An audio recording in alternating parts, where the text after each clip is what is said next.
हमारे बहुत ही मजबूत कैंडिडेट फारूक शाब्दी का फॉर्म भरा है शोलापुर कॉन्स्टिट्यूंसी से और हमें पूरा यकीन है जिस तरह का रिस्पांस उनकी इस फॉर्म भरने की रैली के दौरान हमको देखने को मिला है।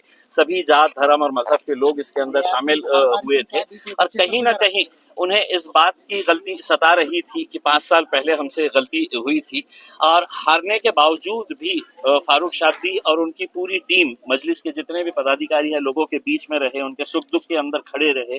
तो कहीं ना कहीं लोगों की एक ये कहिएगा मोहब्बत कहिएगा, उनका जोश कहिएगा कि इस बार वो गलती दोहराई नहीं जाएगी और फारूक शाब्दी साहब बहुत अच्छे अक्सरियत से यहाँ पर इंशाल्लाह कामयाब। महाराष्ट्र राज्य में एमआईएम की मार सबसे ज्यादा किसको विकास आघाड़ी? अब हमारी ताकत देखते हैं, समार हमारे की किसको पड़ने वाली है, हमारे से क्या लेना देना है उसके अंदर। हम तो इलेक्शन लड़ते हैं हमारा जीतने के लिए, अब हमारी वजह से कौन मर रहा है कौन गिर रहा है हमें क्या लेना देना है। नहीं, आपको टारगेट महाविकास आघाड़ी को हराना है या महायुति को हराना? नहीं साहब, दोनों भी एक ही सिक्के के दो पहलू है, कोई हमारे इसका नहीं है।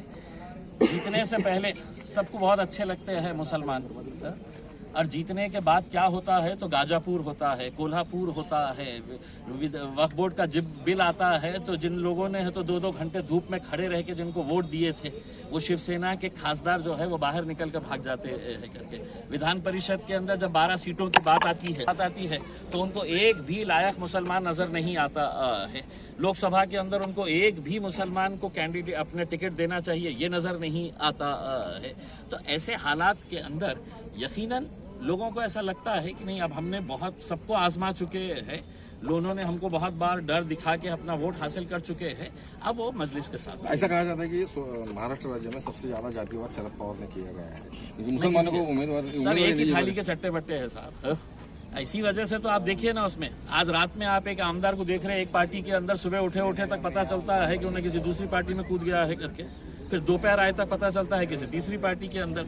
तो इनके पास ना कोई आइडियोलॉजी है, कोई नीति है, कोई ऐसी पॉलिसीज नहीं है। एक राजनीति के अंदर भी एक नीति हुआ करती थी, मॉरल्स वैल्यूज जिसे हम कहते थे, अब कुछ नहीं रहा है। सत्ता कैसे हासिल करना है, खोखे का कैसा इस्तेमाल करना है, यही सब धंधे चल रहे हैं। पिछले बार 2019 में जब देवेंद्र फडणवीस ने एक भाषण में कहा था पुन्हा इन, लेकिन इस बार नहीं कहा, क्यों नहीं कहा? मतलब उनको कॉन्फिडेंस नहीं है क्या? नहीं, अगर बोलते भी तो नहीं आने वाले थे पुन्हा इन।